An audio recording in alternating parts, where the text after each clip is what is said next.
Bonjour à tous, j'espère que vous allez excellemment bien. Aujourd'hui, on se retrouve pour faire le débrief de l'étape numéro 19 du Tour d'Italie. On va revenir un petit peu sur cette étape qui a permis à une échappée de s'imposer, mais il s'est quand même passé 2-3 petites choses qui auront peut-être un impact demain. N'hésitez pas à vous abonner à la chaîne, à réagir dans les commentaires, à mettre un pouce bleu, à partager la vidéo sur les réseaux sociaux, notamment auprès de vos proches, si vous pensez que ça peut les intéresser. Dans les commentaires, n'hésitez pas à me dire qui vous a plu, qui vous a déçu. EPS 2.0 sur la plateforme de podcast, TikTok également et les shorts en ce moment c'est très calme parce que j'ai pas trop le temps de les faire. Peut-être demain il y aura un short et un TikTok, c'est pas sûr. Dimanche non, ça je peux déjà vous le dire parce que je sais même pas si je vais voir l'étape en direct dimanche. Mais samedi on va essayer demain. Mais je vous promets rien pour le short. Quand vous vous abonnez à la chaîne, vous pouvez rajouter la petite cloche, comme ça vous êtes au courant des dernières vidéos qui sortent sur la chaîne, notamment les vidéos cyclisme. Et puis plus vous cliquez rapidement sur une notification, plus ça soutient la chaîne, plus la vidéo est mise en avant par YouTube. Et puis si vous avez les moyens et que vous voulez soutenir mon travail, vous pouvez faire un super thanks et je remercie les gens qui le font. On va revenir sur cette étape numéro 19, résumé de cette journée. Journée qui a commencé avec pas mal d'attaques en tout début d'étape. Et puis, on a eu une échappée de 10 coureurs qui s'étaient formés. Après 12 km de course, on avait Sheffield, Velasco, Ryan Mullen, Vandrame était déjà là. C'était l'un des premiers attaquants du jour avec Andrea Piccolo, Milesi ou encore Giovanni Leonardi, Affini et Walter. Ils avaient 30 secondes d'avance sur un peloton ou derrière Jayco Alula roulait car il voulait placer un homme dans l'échappée. Une dizaine de kilomètres après, donc là on était à 147 km de l'arrivée à peu près, à 125 km de l'arrivée, attaque de Julien Alaphilippe, le coureur français, qui va lancer la bonne échappée du jour. Il va être suivi par Narvaez, Vandrame, Pelayo Sanchez et derrière on a des grosses cassures. Cette échappée va mettre un petit peu de temps avant de prendre de l'avance car au bout d'une dizaine de kilomètres, il n'avait que 17 secondes d'avance et vous aviez Quinten Hermans dans cette échappée également avec Kevin Vermarke et Luc Plapp. Narvaez va tomber dans la descente mais l'équatorien va repartir dans le même virage. Chute de Mauri Van Sevenant. Narvaez qui va rentrer dans le groupe Alaphilippe. Ça sera à 105 km de l'arrivée. Un groupe de compte va partir alors que le peloton va pas vraiment se calmer. Vous avez à l'intérieur Enzo Palini, Edward Thun, Jasper Stuyven, Mattia Baïs et puis encore d'autres coureurs. C'est assez nerveux, voilà, encore à 100 km de l'arrivée. Julien Alaphilippe va passer en tête du sprint intermédiaire, ce qui va lui permettre de revenir à 10 points d'Andrea Pietrobon pour le classement des sprints intermédiaires. Donc ça va avoir bonification plus les premiers sprints intermédiaires de chaque journée. À 94 km de l'arrivée, le groupe Palini va rejoindre le groupe Alaphilippe. On va se retrouver à avoir 10 coureurs d'avance et le peloton derrière continue de rouler, notamment EF, Arkea, parce que on n'a pas d'hommes à l'avant pour ces équipes-là. Ce qui fait que l'échappée ne va vraiment réussir à sortir, à prendre de l'avance qu'à 90-89 km de l'arrivée.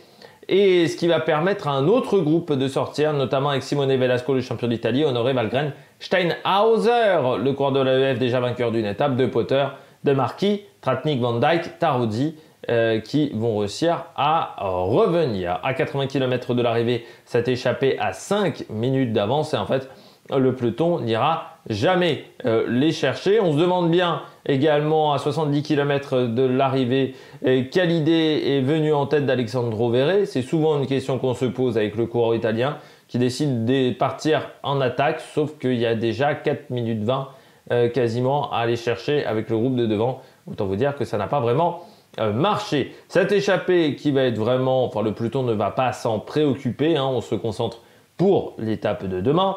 L'Inter Giro est remporté par Tarozzi pour essayer de protéger Fiorelli, mais vous avez Alaphilippe qui n'est pas très loin. Et puis dans le Passo d'Uron, l'échappée va se casser en deux avec les hommes les plus forts, notamment sous l'impulsion de Julien Alaphilippe. Il va être accompagné de Narvaez, Steinhauser et Pelayo Sanchez. Au sommet, on va avoir Quinton Hermans qui va réussir à revenir et Andrea Vendrame qui va revenir également dans ce groupe-là, dans la descente. Au sprint bonification, c'est de nouveau Julian Alaphilippe qui passe en tête, qui se retrouve donc à égalité avec Andrea Pietrobon du côté des classements des sprints intermédiaires. Dès le pied du Sella Valcalda, cette côte de 3e catégorie, Julian Alaphilippe va relancer à 38,5 km de l'arrivée. Et puis Steinhauser, lui, va tenter de suivre. Narvaez part avec un gros temps de retard, ce qui n'est pas évident. Et enfin, Pelayo Sanchez. Luc Plapp, lui, va avoir un petit souci en fait et va revenir au sommet de ce Sella Valcalda avec également Vendrame et Quinton Hermans. En fait, Luc Plapp, il a des petits soucis gastriques. Il a dû faire un arrêt grosse commission. Et autant vous dire qu'il n'est pas au top de sa forme, l'Australien. On apprend également, alors ça c'est assez surprenant, je l'ai noté sur mon ordinateur, parce que je ne comprends pas comment le réalisateur a pu mettre autant de temps avant de montrer la chute de Piccolo. Mais bon, c'est le réalisateur du Tour d'Italie. Donc, Andrea Piccolo, en plus on est en pleine descente, on se dit, ah, c'est quel coureur qui est tombé, un leader du général. C'est Andrea Piccolo, on aurait pu nous le montrer tout de suite, je ne sais pas pourquoi on ne nous a pas montré la chute de Piccolo d'entrée. Voilà, des choix du réalisateur, et c'est au même moment que Vendrame va faire une grosse descente et va réussir à prendre un petit peu d'avance. À ce moment-là, il y a à peine 20 secondes d'écart avec le groupe des poursuivants, sauf que ça ne va jamais s'entendre. Ce qui fait que Vendrame, il va prendre 30 secondes, 45 secondes, la minute. Et derrière, on continue de se regarder. Et je pense que certains ont fait une erreur. Je pense à Narvaez, notamment, qui aurait dû relancer la course. Mais Narvaez, je pense qu'il avait peur de Julian Alaphilippe. Pelayo Sanchez n'a peut-être pas assez cru en lui. Parce que je pense qu'il avait également des bonnes chances de s'imposer dans cette étape. Et ce qui fait que Vendrame va continuer à augmenter son avance et il arrivera à s'imposer dans cette étape, alors que Pelayo Sanchez et Steinhauser vont sortir dans la Cima Sappada, c'est-à-dire à une dizaine de kilomètres de l'arrivée. Et Pelayo Sanchez, donc, qui va prendre la 2e place, Vendrame 3e, Julian Alaphilippe sera 9e. Et puis il y aura la chute de Geraint Thomas au sommet de la Cima Sappada. Pas hyper attentif, il va heurter la route d'Antonio Tiberi. Heureusement, il va repartir. Elle sera attendue par les leaders du général. Donc voilà, ça va être la dernière partie de cette étape. Pas de soucis pour cette journée pour Tadej Pogačar. Du côté de la note de cette étape, moi j'ai mis 13 sur 20. Je n'ai pas encore fait de sondage aujourd'hui. 13 sur 20, pourquoi? J'ai vu... En fait, j'ai trouvé la course assez intéressante. C'était très encourageant. Voilà, 13 sur 20, c'est les encouragements quand on était au collège. J'ai trouvé l'étape intéressante en fait. C'est pas la meilleure étape qu'on ait eue de ce Giro, mais de toute manière, moi je m'attendais à une échappée. Je m'attendais vraiment à deux courses en une, ou même voilà, une échappée qui parte et la victoire se joue dans l'échappée. Bon, certes, je mets pas une meilleure note parce que derrière, dans le peloton, on s'est vraiment concentré sur demain. Mais je trouve qu'en termes stratégiques, il y a beaucoup de choses à dire avec des coureurs qui se sont regardés, avec un Vendrame qui a été opportuniste aujourd'hui et qui a réussi à remporter sa 2e victoire d'étape sur le Giro. Un Luc Plapp qui a fait preuve quand même d'un gros courage pour finir. Un Geraint Thomas qui tombe, ça aura peut-être des conséquences pour demain. Donc je pense voilà, qu'on a pas mal de choses à dire sur cette étape. On commence tout de suite par le bilan des Bleus. Le bilan des Bleus de cette journée, je rappelle le bilan des Bleus, coureurs français ou coureurs étrangers dans des équipes françaises. On commence donc avec le vainqueur du jour, Andrea Vendrame, le coureur italien de la Decathlon G2R. Je trouve qu'il y a un paradoxe avec Vendrame, parce que Vendrame nous a toujours vendu du côté des commentateurs comme un coureur avec une énorme pointe de vitesse, puncher sprinter, un petit peu dans l'idée, un peu dans l'idée d'un Michael Matthews. Ou d'un Leonardo Duque pour les coureurs qui sont pour les gens qui sont un peu plus anciens. Et c'est marrant, c'est que Vendrame, moi je me serais toujours attendu ce qui gagne une étape du Tour d'Italie au sprint dans une étape un peu de moyenne montagne où il y aurait eu encore 35-40 coureurs dans le peloton, tu vois, une journée où il y aurait des équipes qui se seraient battues pour que ça aille au sprint. Tu vois, face à Peter Sagan ou des mecs comme ça. Ce mec-là, aujourd'hui, n'a jamais remporté une étape de cette manière. Et même quasiment jamais remporté une grande course de cette manière. C'est un baroudeur, en fait, Vandrame. Alors oui, il a une bonne pointe de vitesse, mais c'est un baroudeur, aujourd'hui. Il n'y a pas à tortiller du cul, tout simplement. Et il a quand même un palmarès intéressant, Andrea Vandrame. C'est peut-être pas le coureur le plus connu aujourd'hui, l'italien, mais il a quand même un beau petit palmarès. 2 étapes du Giro, le Trop-Bon-Léon, qui est une course qui n'est pas évidente. Vous avez également une étape de la route d'Occitanie, une étape du Tour de la Sarthe, le Giro del Belvedere aussi en 2015, quand il était chez les amateurs.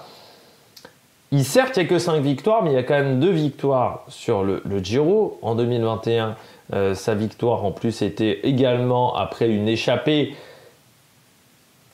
à Bagno di Romagna, où il avait battu Chris Hamilton dans une étape quand même avec quasiment 4500 mètres de dénivelé positif et dans un groupe qui était assez important. Il y avait déjà 14 coureurs. Là, aujourd'hui, ils étaient 16 pour s'imposer.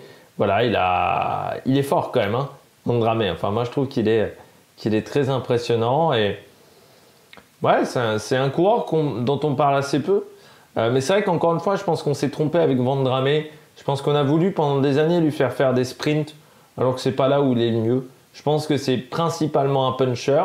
Et il a une grosse pointe de vitesse, mais c'est principalement un puncher pour moi, Vandrame. Et donc, forcément, au sprint, c'est compliqué.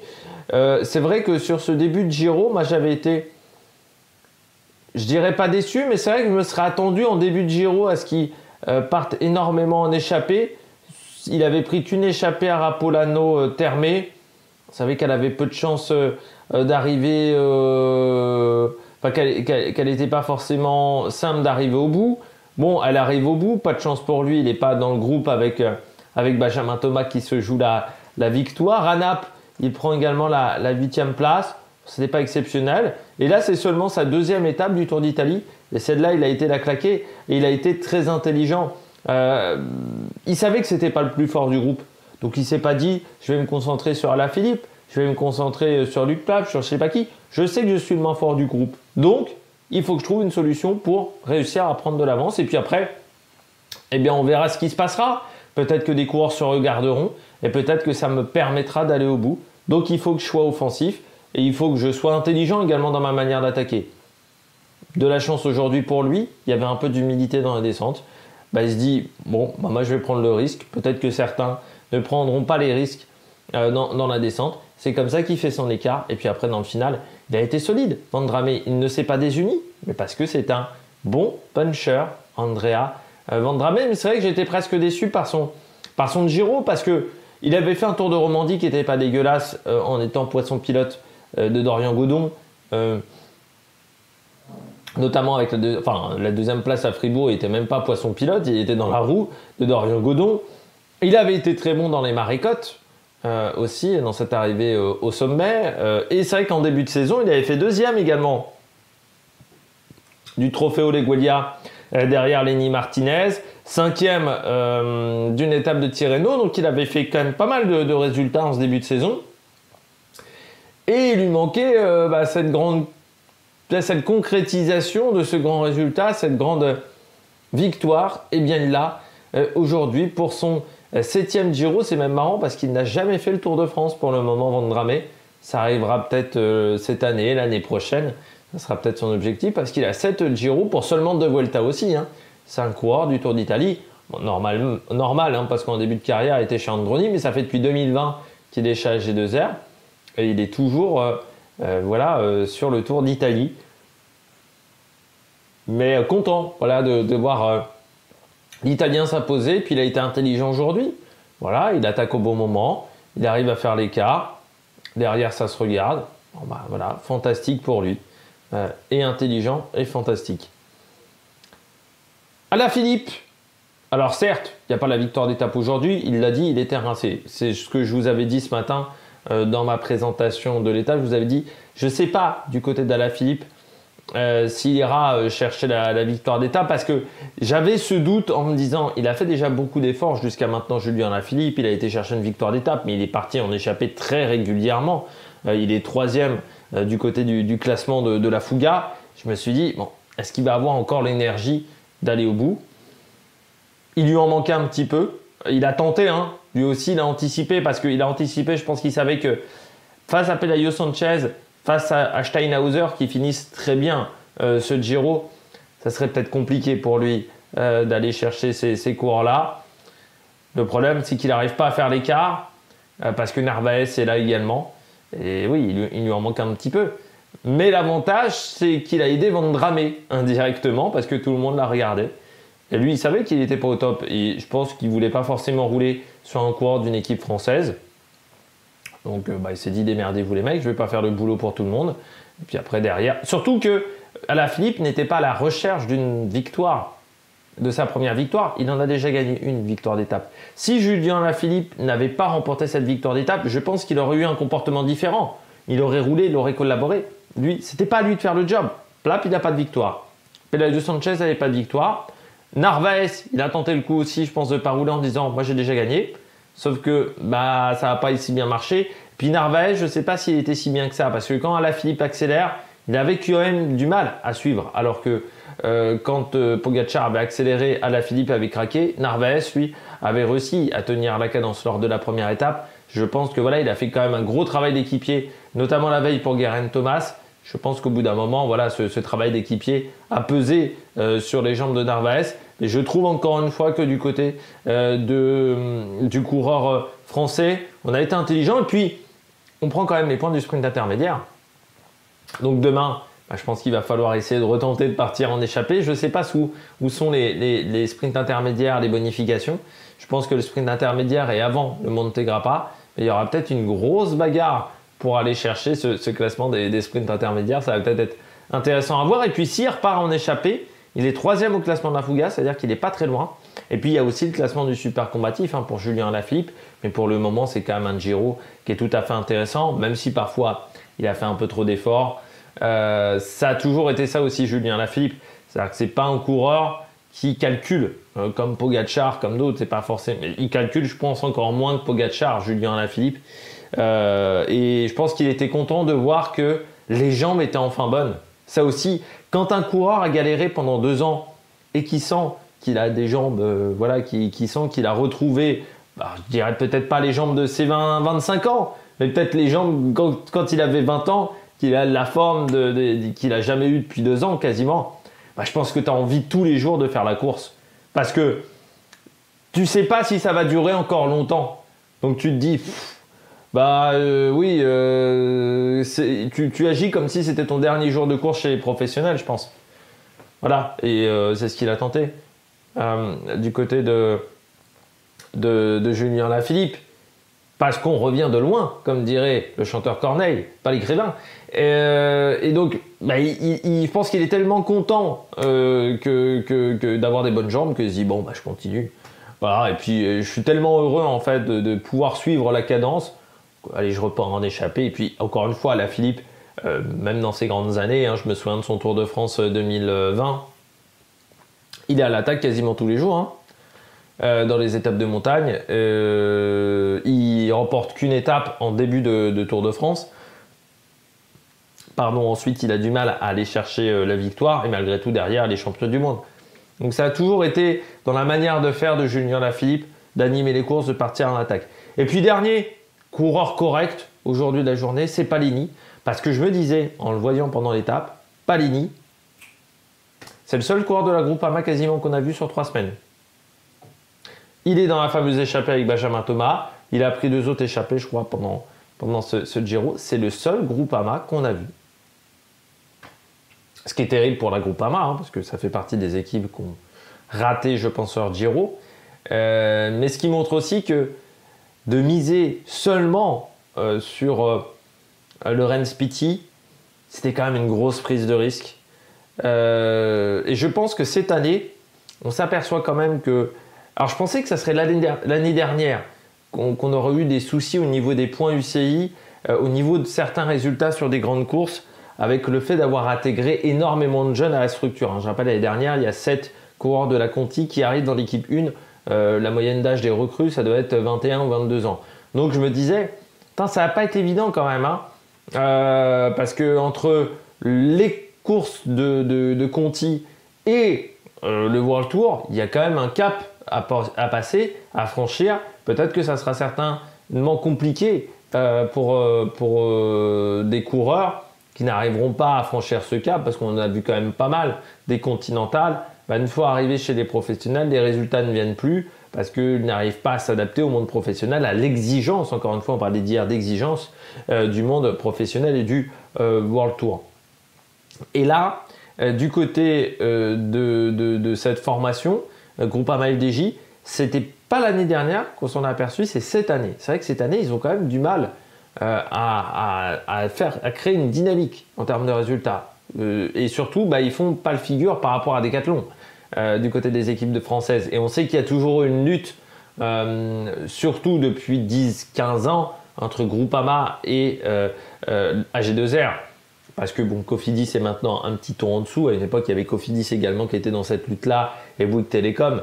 Enfin, Total Energy, Bouygues Télécom, Europcar. Maintenant, Total Energy est quand même en dessous. Cofidis n'est pas en mesure de lutter face à ces deux équipes. Il y a quand même un match interne pour savoir laquelle de ces deux formations sera la meilleure en France. Et là, pour le moment, AG2R est quand même devant avec cette nouvelle victoire. Et du côté de la Groupama FDJ, le fait de ne pas avoir gagné depuis 4 ans sur les grands tours, le fait d'avoir été transparent sur cette course, il y aura l'envie quand même d'aller gagner une étape sur le prochain Tour de France. Je pense que Gaudu, il y aura peut-être l'objectif d'aller chercher le tour, le bon classement général sur le Tour de France, mais il y aura peut-être l'idée d'aller chercher une victoire d'étape. Allez, on regarde tout de suite les coureurs au top. Attaque de Marlou! On passe aux coureurs au top. Parmi les coureurs au top, Pelayo Sanchez aujourd'hui. Je pense qu'il a manqué d'expérience, Pelayo Sanchez, sur cette étape. C'est un coureur qui en vole le temps depuis le début de saison. Il faut le prendre en compte. C'est un coureur qui, jusqu'à maintenant, était chez Burgos BH. Tu ne cours pas de la même manière quand tu es chez Burgos. Tu n'as pas le même statut aussi. Pelayo Sanchez, même si c'était un bon coureur chez Burgos, c'était un coureur qui était intéressant, mais ça était un peu un coureur, je dirais, en termes de statut comme Penalver. C'était pas un coureur qui pouvait être favori dans une échappée. C'était maximum un outsider. Or, aujourd'hui, Pelayo Sanchez, vu ce qu'il a fait, notamment sur ce Giro, mais vu ce qu'il a fait depuis le début de saison, parce qu'il fait un début de saison qui est intéressant, Pelayo Sanchez, maintenant il n'a plus le même statut, comme Steinhauser également, après sa victoire sur le Giro.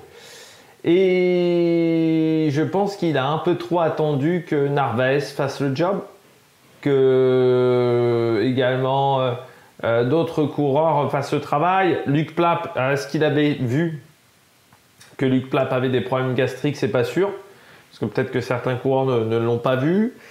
Et puis, Narvaez, encore une fois, il avait fait beaucoup de travail en tant qu'équipier depuis le début de ce Giro.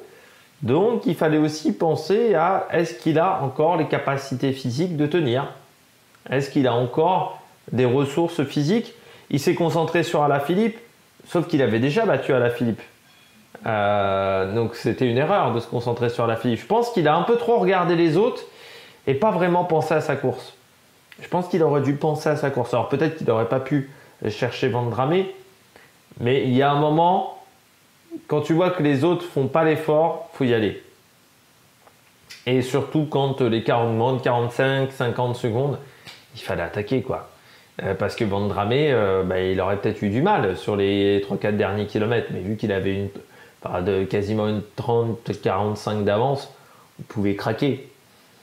Voilà, le problème d'un Pelayo Sanchez, c'est qu'aujourd'hui, je pense qu'il n'a pas assez cru en lui et qu'il avait vraiment les capacités de bien faire.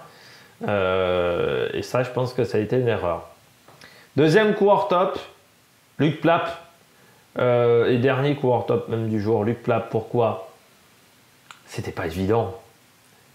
C'était pas évident parce que je pense que ce matin, il avait des bonnes jambes.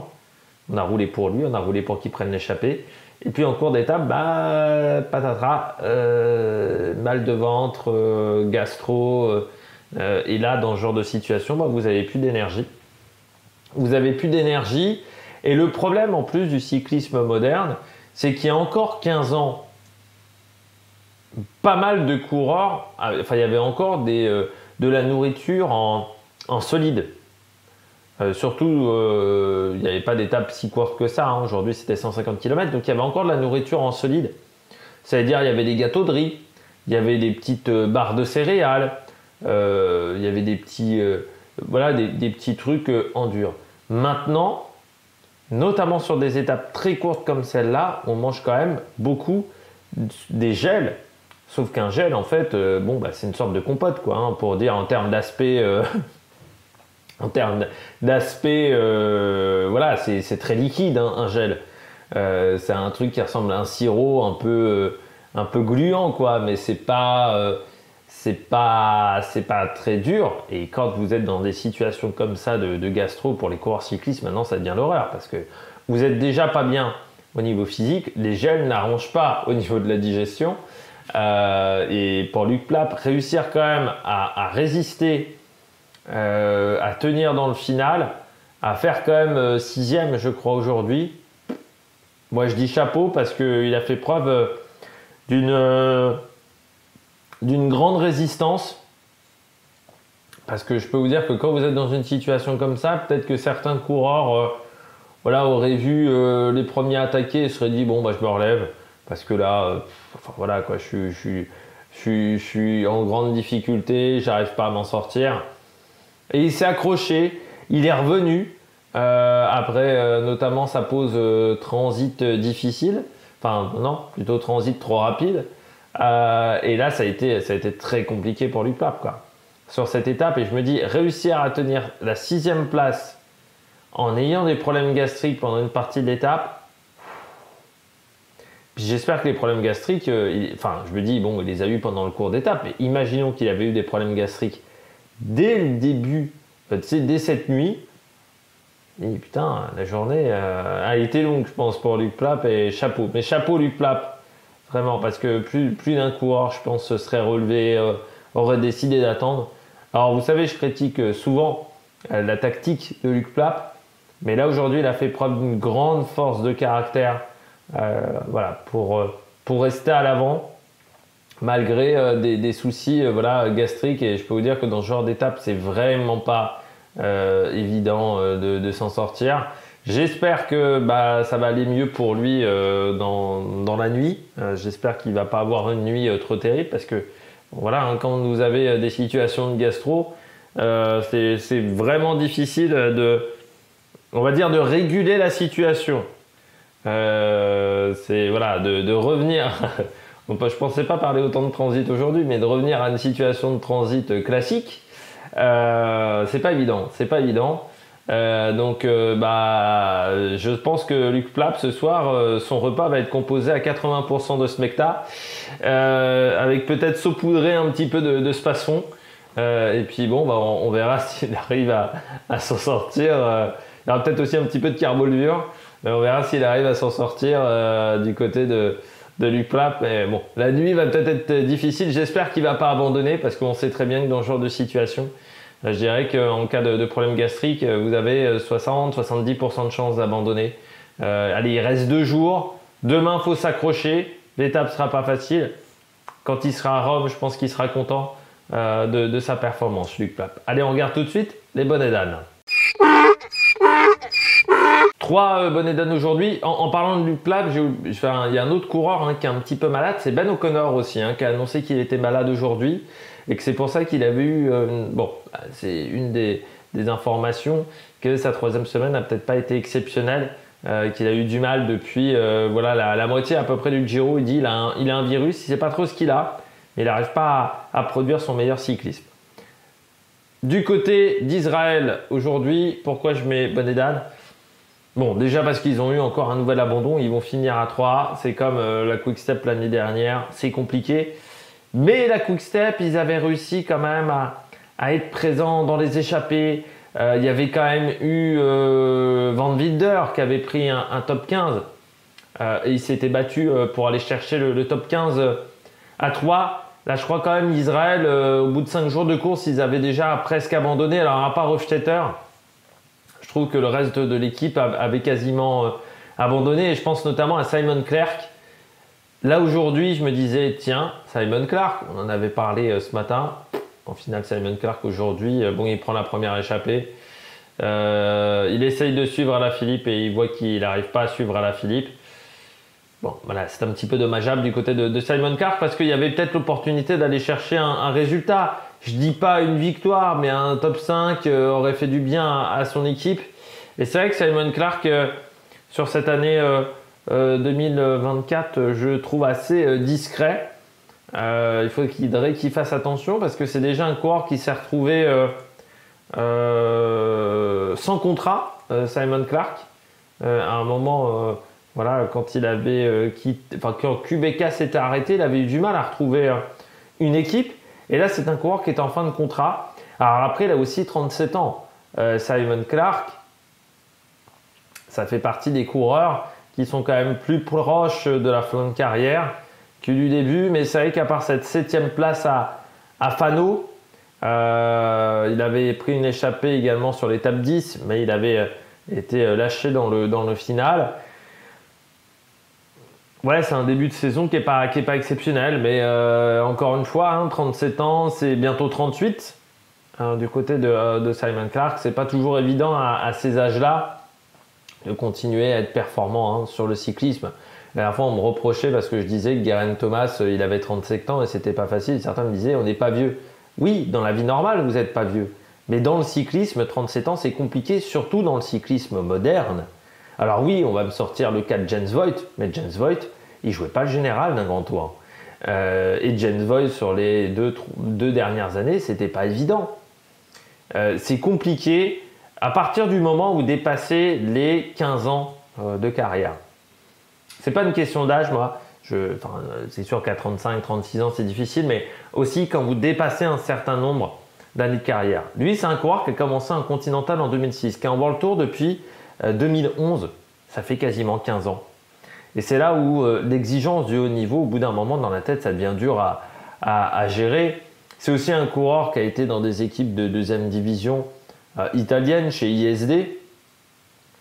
Donc ça fait depuis quelques saisons qu'il est avec des bons résultats. Et là, je pense qu'au bout d'un moment, c'est physiquement que ça lâche, quoi. C'est physiquement où tu n'arrives plus à trouver des ressources, mentalement aussi. Puis tous les jours, c'est compliqué de repartir à l'entraînement. Tu as des douleurs, forcément. Il faut retrouver la motivation. Sauf que tu es un peu rincé mentalement. Je pense que Geraint Thomas a une force mentale qui est quand même assez dingue. Parce qu'il doit avoir des douleurs. Mais il ne le montre pas. Il a une force de caractère. Il joue beaucoup sur l'ironie. C'est peut-être ça qui lui permet de continuer depuis longtemps, parce que ça, tout le monde dit qu'il pourrait faire un one-man show, mais c'est vrai qu'il m'a dit très bien l'ironie, Geraint Thomas, un peu comme Bradley Wiggins. On sent que c'est l'école de la piste anglaise, il y a un humour assez britannique avec les deux, mais c'est pas évident, quoi. Et c'est là où on voit que la performance qu'arrive encore à réaliser cette année Geraint Thomas, même si c'est pas transcendant, même si encore une fois, moi c'est pas le truc que j'apprécie le plus, parce que je trouve que il suit, il n'a pas vraiment lancé de grandes attaques, il n'y a pas eu vraiment de grandes tentatives spectaculaires pour aller renverser le classement général. Oui, mais réussir à faire quand même podium à cet âge-là, il faut quand même saluer la performance. Deuxième bonnet d'âne du jour, Geraint Thomas. C'est con de tomber sur une étape, c'est pas la première fois en plus qu'il tombe comme ça alors qu'il n'y a pas grand-chose. Je me souviens notamment sur un Tour de Romandie où il était tombé un petit peu bêtement sous la pluie. Là, c'est vrai que c'est une chute qui est un peu conne. Les chutes en montée, il faut toujours s'en méfier parce que quand ça va pas vite, vous pouvez vous faire mal, notamment au niveau clavicule, au niveau poignet. Donc j'espère que ça va pas lui arriver à Geraint Thomas parce que demain il aura besoin de tirer sur le guidon pendant la montée. Et puis parfois, dans les chutes en montée, le problème c'est que vous êtes en danseuse et puis paf, d'un coup, vous vous retrouvez sur la selle. Ça peut être très douloureux au niveau des genoux, ce genre de chute. Donc on verra du côté de Geraint Thomas, mais on le dit toujours, c'est jamais anodin, une chute. Alors souvent on dit qu'il faut 48 heures avant de voir les effets d'une chute. Peut-être que ça sera sa chance, que l'étape dure, ça soit dès demain. Il est reparti rapidement, il n'avait pas l'air de souffrir sur le vélo, mais c'est compliqué de le déterminer parce que on ne peut pas dire qu'on est roulé de manière hyper rapide dans les 10 derniers kilomètres de cette étape du côté du peloton. Donc demain, on aura on fera l'état des lieux dès la première montée. Hein. S'il n'est pas bien dès les premiers kilomètres, bon, bah, ça sera dur pour lui et ça sera certainement dû à cette chute. Mais encore une fois, une chute, c'est jamais anodin et c'est con de tomber de cette manière sur une étape où il n'y avait pas beaucoup d'enjeux. Mais quand il y a des étapes avec pas beaucoup d'enjeux, eh bien on n'est pas toujours très concentré. Là aussi, hein, du côté de la concentration, on parlait du mental. On est en 3e semaine. Il a été sollicité, il a fait pas mal d'interviews. Il y a eu pas mal de choses en dehors de la course. Et puis même, hein, les coureurs ont fait 2500 km, là déjà plus de 2500 km. Ça fait depuis 20 jours qu'ils sont loin de leur maison. Plus de 20 jours même, parce que vous avez toute cette période avant le Giro où depuis mercredi, peut-être mardi après-midi ou mercredi, Geraint Thomas est sur place sur ce Giro. Donc c'est vrai qu'au bout d'un moment c'est compliqué. Et puis voilà, t'es fatigué là maintenant. Là il y a de la fatigue. Et réussir à être lucide, concentré quand vous êtes fatigué, vous essayerez de faire des grosses multiplications. Si vous avez dormi que 2 heures ou 3 heures pendant la nuit, vous allez voir que ça va être bien plus compliqué que d'habitude. Et puis on termine avec un dernier coureur bonnet d'âne, Quinton Hermans. Mais j'ai envie de dire que ça fait depuis quelques mois, années même, que je mets bonnet d'âne. J'ai un peu du mal à comprendre la situation de Quinton Hermans. Il arrive chez Alpecin, grosse saison 2022. Il arrive d'Intermarché, il fait 2e de Liège-Bastogne-Liège, encore une fois 2e de Liège-Bastogne-Liège avec la configuration actuelle, avec un peloton qui se regroupe ou avec des coureurs qui se regardent dans le final, mais il fait 2e de Liège-Bastogne-Liège. Là, je me disais à ce moment-là, le mec, ça va être comme Julien Lafilippe, ça va être, comme Julien Lafilippe, ça va être un coureur sur lequel il faudra compter dès qu'il y aura du beau monde, avec une bonne pointe de vitesse. Bon, 2023, année qui n'est pas exceptionnelle. Alors 2024, c'est une chouille mieux, mais on sent que dès qu'il y a du lourd dans un groupe, il n'est pas en capacité de suivre. Il lui manque un petit truc, il lui manque le petit truc qui lui permettait de faire la différence en 2022. Alors, est-ce que c'est aussi le travail qu'il doit réaliser pour les sprinteurs? Est-ce qu'il n'est pas à l'aise dans sa formation? Mais c'est vrai que quand je l'avais vu passer d'Intermarché à Alpecin, je m'étais dit, pour Alpecin, c'est super bien, ils ont enfin un puncher. Je voyais déjà, moi, Van Der Poel peut-être l'emmener sur une flèche wallonne ou avoir une équipe qui l'emmènerait sur une flèche wallonne. Et puis je me disais, c'est quand même une formation qui n'a jamais vraiment beaucoup de grimpeurs. Je me disais, Quinton Hermans, ça peut peut-être aider en montagne. Et aujourd'hui, alors certes, il y a eu sa victoire cette année sur le Tour du Pays Basque, mais qui est une victoire dans un sprint presque massif. Et c'est vrai que je trouve que maintenant, en tant que... il n'arrive plus à faire la différence à la pédale. Voilà, il lui manque ce petit truc qui lui permettait de faire la différence auparavant. Il est toujours un ton en dessous. Alors il est régulier là, cette année, mais il n'arrive pas à aller jouer avec les meilleurs. Donc c'est ça qui me déçoit un petit peu du côté de Quinton Hermans. Allez, on regarde tout de suite les différents classements. On regarde tout de suite les différents classements. On va faire un point complet sur les différents classements. C'est pour ça que je suis directement sur le site du Giro, même s'il n'est pas très réussi. Là, c'est vraiment l'affichage de base du site du Giro, c'est absolument ignoble. Donc, pour le moment, Tadej Pogačar est en tête du classement du maillot rose devant Daniel Felipe Martinez 7,42, Geraint Thomas 8,04, Ben O'Connor 9,47, Antonio Di Peri 10 minutes 29. Je vous donne les écarts parce qu'ils vont être importants pour demain avec le double passage du Monte Grappa. Est-ce qu'on aura des grandes différences du côté de ce classement? C'est pas sûr.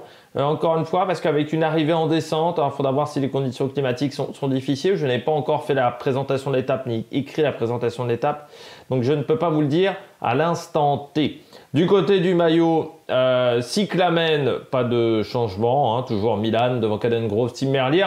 Julien Lafilippe, ça c'est le gros changement, passe 4e et il est seulement à 11 points de Tim Merlier. Et puis on a Fiorelli à 116 points.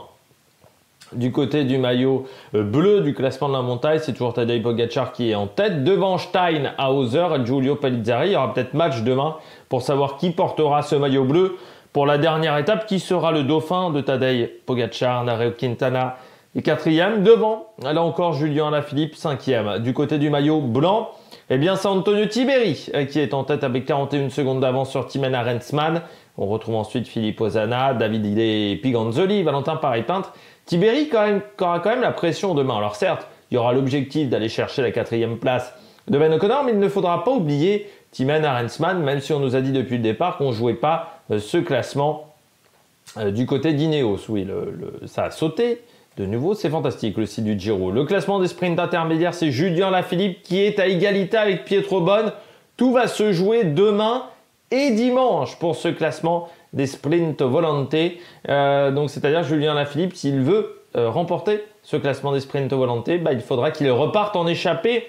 Demain, on a également le classement de l'Inter Giro. Et bien là, Fiorelli devant Alaphilippe avec 11 points d'écart. Donc peut-être que Julien Alaphilippe, en repartant demain, pourrait également aller chercher ce classement des sprints intermédiaires. Et puis on a le classement de la combativité. Aujourd'hui, c'était Julien Alaphilippe une nouvelle fois qui sera là pour le classement du super combatif et le classement de la Fuga. Pietro Bonne, 605 points. Marco Mastri, 523. Julien Alaphilippe, 490. Pour que Julien Alaphilippe dépasse Pietro Bonne, eh bien, il faut qu'il fasse 106 km d'échappée à l'avant de la course sans que Marco Maestri n'en fasse 33. Il faut qu'il en fasse 34 de plus que Maestri dans le même temps. Donc ça va être également très intéressant. Et puis le classement par équipe, eh bien, Decathlon en tête avec 20 minutes quasiment d'avance sur Ineos, UAE à 50 minutes, Bahreïn à 1 heure. Nous, on se retrouve demain, 7 heures pour la présentation de l'étape numéro 20, Monte Grappa, double dose de montagne demain. Et puis d'ici là, n'hésitez pas à vous abonner à la chaîne, à réagir dans les commentaires, à mettre un pouce bleu. Encore désolé pour l'arrivée un petit peu tardive des vidéos. Allez, ciao ciao sur l'Amérique Production.